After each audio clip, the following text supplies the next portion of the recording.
जय श्री राम। अब तक हमने सुना कि श्री रामचंद्र जी ने समुद्र से प्रार्थना की कि पुल बनाने का रास्ता बताएं, तो समुद्र ने श्री रामचंद्र जी को नल नील के बारे में बताया।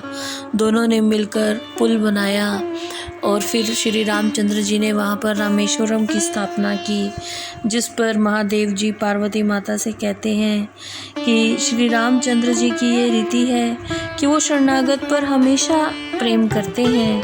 श्री रामचंद्र जी के प्रताप से समुद्र में पत्थर भी तैरने लगते हैं। नील ने सेतु बांधकर नल की सहायता लेकर बहुत सुदृढ़ कर दिया सेतु को, जिसे देखने से श्री रामचंद्र जी जो कृपा के सागर हैं, उनके मन को बहुत अच्छा लगा और उस पर वानरों की सेना चली, जिसका वर्णन शब्दों में नहीं किया जा सकता। आइए अब आगे सुनते हैं श्री रामचरितमानस। सेतु बंद डिग चढ़ी रघुराई, चितव कृपाल सिंधु बहुताई, देखन कहु प्रभु करुणा कंदा, प्रकट भये सब जलचर वृंदा। सेतु बंद के तट पर चढ़कर श्री रामचंद्र जी समुद्र के विस्तार का अवलोकन करने लगे, तो कृपा सागर श्री रामचंद्र जी के दर्शनों के लिए सब जलचर समूह प्रकट होने लगे। मकर नक्र नाना झष ब्याला, सज्जो जनतन परम विशाला, ऐसु एक दिन ही जे खाई, एकन के डर ते भी डराही। मगरमच्छ, घड़ियाल, मछलियाँ, सांप, जिनके शरीर 100 योजन वाले थे, उनमें से कई जीव ऐसे भी थे जो अन्य जीवों को पकड़कर खा जाते थे, जिनसे दूसरे जीव भी डर जाते थे। प्रभु बिलो कहीं टरई न टारे, मन हर्षित सब भय सुखारे, तिन्ह की ओट न देखई बारी, मगन भय हरि रूप निहारी। चला कटक प्रभु आये सुपाई, को कहीं सक कभी दल पे पुलाई। वे सब श्री रामचंद्र जी के एकटक दर्शन कर रहे थे, हटाने से भी नहीं हटते थे। सबके हृदय में प्रसन्नता छाई थी। उन जलचर जीवों की ओट में समुद्र का जल भी दिखाई नहीं पड़ रहा था। भगवान का रूप देखकर सब जीव प्रसन्न हो रहे थे। प्रभु श्री रामचंद्र जी की आज्ञा पाकर सब वानरों की सेना चलने लगी। वानर सेना का विस्तार बताया नहीं जा सकता। सेतु बंद भई भीरती, कपि नव पंथ उड़ाही, अपर जल चढ़ने ऊपर चढ़ पा रही जाई। सेतु बंद पर बहुत अधिक भीड़ हो गई। तब कुछ वानर आकाश मार्ग से उड़कर जाने लगे। अस कौतुक बिलो कई दो भाई, बीसी चले कृपाल रघुराई। सेन सहित उतरे रघुबीरा, कहीं न जाई कपि जूथब धीरा। दोनों भाई कौतुक देखकर हंसने लगे। फिर श्री कृपालु श्री रामचंद्र जी चले। सेना सहित श्री रामचंद्र जी समुद्र के उस पार उतर गए। वानर सेनापतियों की इतनी भीड़ थी कि उसका वर्णन नहीं किया जा सकता। सिंधु पार प्रभु डेरा कीना, सकल कपिनय को आयुष दीना। खाऊ जाई फल मूल सुहाए, सुनत भालू कपि जह तह धाये। समुद्र के पार पहुंचकर श्री रामचंद्र जी ने डेरा डाल दिया और सब वानरों को आज्ञा दी कि तुम सब जाकर फल फूल खाओ। यह सुनते ही सब वानर और रीछ इधर उधर दौड़ पड़े। सब तरु फरे राम हित लागी, रित अरु करित काल गति त्यागी। खाई मधुर फल बिटप हलावई, लंका सम्मुख शिखर चलावई। श्री रामचंद्र जी के हित के लिए सब वृक्ष फल फूल गए। ऋतु और बिना ऋतु में समय का विचार छोड़कर उन पर फल लद गए। वानर मधुर मधुर फल खाने लगे, डालियों को हिलाने लगे और पर्वत चोटियों को उखाड़कर लंका की ओर फेंकने लगे। जह कहूँ फिरत निशाचर पावई, घेरी सकल बहु नाच नचावई। दस नहीं काटी नासिका गाना, कहीं प्रभु सुजस नहीं तब जाना। वानर घूमते हुए जहाँ कहीं राक्षसों को देख लेते थे, उन्हें घेरकर खूब नाच नचाते, अपने दांतों से उनके नाक कान काट लेते। और जब वे राक्षस श्री रामचंद्र जी के सुयश का गान करते, तब वानर उन्हें छोड़ देते। जिन्हें कर नासा कान निपाता, तिन्हें रावण कहीं सब बाता। सुनत श्रवण बारिधि बंधाना, 10 मुख बोली उठा अकुलाना। जिन राक्षसों के नाक कान काट लिए गए, उन्हें जाकर सब बातें रावण को बताई।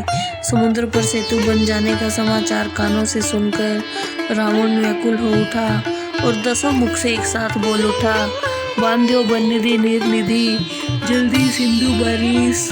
सत्य तो निधि कंपति, उदधि पयोधि दधीस।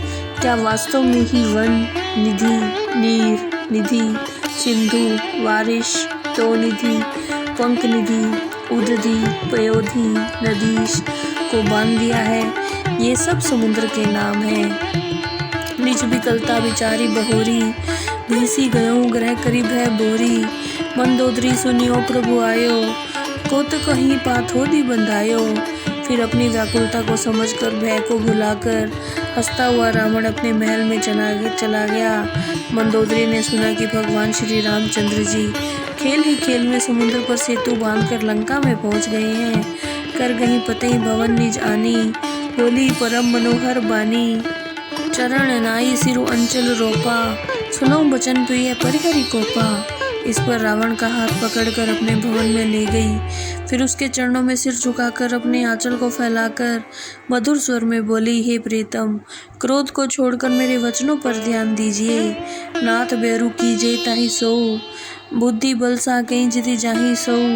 तुमरी रघुपति अंतर कैसा, खल खगोद दिन करहीं जैसा। हे स्वामी, शत्रुता उसी से करना उचित है जिसको अपनी बुद्धि और बल से बीता जा सके।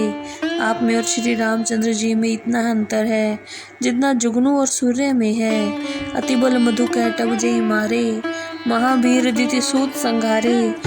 जही बल बांधी सहस बुझ मारा, सोई अवतरे हूँ हरण में धारा। तास विरोध न कीजहि नाथा, काल करम जीव जाके हाथा। जिन्होंने अत्यंत बलवान मधु और कैटब नाम के दैत्यों को मार डाला हो, महाबली दिति के पुत्र हिरण्यकश्यप और हिरण्याक्ष का संहार किया हो, जिन्होंने राजा बलि को बांध लिया हो, सहस्त्रबाहु को मार डाला हो, उन्होंने ही भूमि का भार उतारने के लिए अवतार ग्रहण किया है। इसलिए हे स्वामी, उनका विरोध मत कीजिए जिनके हाथ में काल, कर्म और सभी जीव हैं। राम ही सौंपी जानकी, नाई कमल पद मात। सुत कहूँ राज समर्पे बन, जाए भजई रघुनाथ। श्री रामचंद्र जी के चरण कमलों में माथा नवाकर उन्हें सीता जी को सौंप दीजिए और आप पुत्र को राज्य सौंप कर वन में जाकर श्री रामचंद्र जी का भजन कीजिए। नाथ दीन दयाल रघुराई, बागों सन्मुख गए न खाई। चाहे करण सो अब करि बीते, तुम सुर असुर चराचर जीते। हे स्वामी, श्री रामचंद्र जी तो दीन दयाल है, बाघ के सामने जाने पर तो वह भी नहीं खाता।